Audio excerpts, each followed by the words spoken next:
the blood of the Lamb.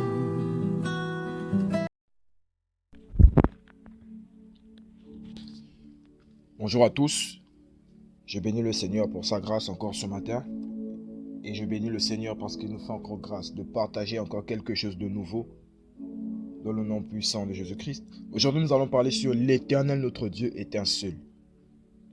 Regardez, les Égyptiens de l'Antiquité adorent de nombreux dieux. Dans l'ancien temps, les Égyptiens de l'Antiquité ont adoré plusieurs dieux. Mais l'Éternel est un Dieu qui exige un attachement exclusif envers sa personne. Dieu est un Dieu jaloux, il exige un attachement exclusif envers sa personne. Exode chapitre 20 verset 5 nous le dit. L'Éternel notre Dieu est un Dieu jaloux, qui punit l'iniquité des pères sur les fils, de la 3e jusqu'à la 4e génération. Mais Moïse a rappelé aux Israélites que l'Éternel notre Dieu est un seul Dieu. Deutéronome chapitre 6 au verset 4 nous le dit.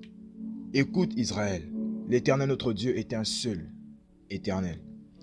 Aujourd'hui, je peux te dire à toi, mon frère, ma soeur, toi qui m'écoutes, écoute, l'Éternel notre Dieu est un seul. Ne pensez pas qu'il y a plusieurs dieux. Ne pensez pas qu'il y a, plusieurs divinités que nous devons adorer. Non, l'Éternel est un seul Dieu. L'Éternel est un seul Dieu. Jésus-Christ a répété ces paroles dans le livre de Marc chapitre 12, versets 28 à 29. Mais en conséquence, ceux qui voient en la Bible la parole de Dieu n'adorent pas une trinité composée de 3 personnes ou de 3 dieux en un. En fait, le mot trinité n'apparaît même pas dans la Bible. Le vrai Dieu est une seule personne distincte de Jésus-Christ. Le vrai Dieu est une seule personne distincte de Jésus-Christ. Et c'est ce que beaucoup de personnes n'ont pas encore compris. Le vrai Dieu est une seule personne distincte de Jésus-Christ. Mais l'Esprit Saint de Dieu n'est pas une personne, c'est la force agissante de l'Éternel que le Tout-Puissant utilise pour réaliser ses desseins. Genèse chapitre 1 verset 2, la Bible dit que la terre était informe et vide, il y avait des ténèbres à la surface de l'abîme et l'Esprit de Dieu se mouvait au-dessus des eaux. L'Esprit de Dieu se mouvait au-dessus des eaux. Je reprends, l'Esprit Saint de Dieu n'est pas une personne, mais c'est la force agissante de l'Éternel que le Tout-Puissant utilise pour réaliser ses desseins. C'est la même chose qui est arrivée aussi dans le livre des Actes des Apôtres, chapitre 2, verset 1 à 4. Lorsque les apôtres étaient assis dans un même lieu, tout à coup, il vient du ciel comme celui d'un vent impétueux. Des langues semblables à des langues de feu leur apparurent et se posèrent sur chacun d'eux. Mais vous voyez, ne pensez-vous pas qu'un Dieu aussi merveilleux que l'Éternel mérite votre adoration?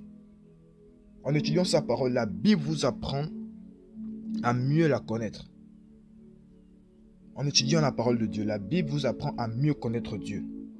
Et vous découvrirez à quel point ou encore à quelles conditions il vous accordera un bonheur éternel. De plus, il y en a des promesses dans la Bible qui sont à nous et que nous devons saisir. Dieu peut nous accorder un bonheur éternel. Vous pourriez aussi lire dans le livre de Matthieu chapitre 5 verset 3 à 6. Mais de plus, votre amour pour Dieu grandira et il convient qu'il en soit ainsi, car Jésus-Christ a dit, tu dois aimer l'Éternel ton Dieu de tout ton cœur, de toute ton âme, de toute ta pensée et de toute ta force. Marc chapitre 12 verset 30.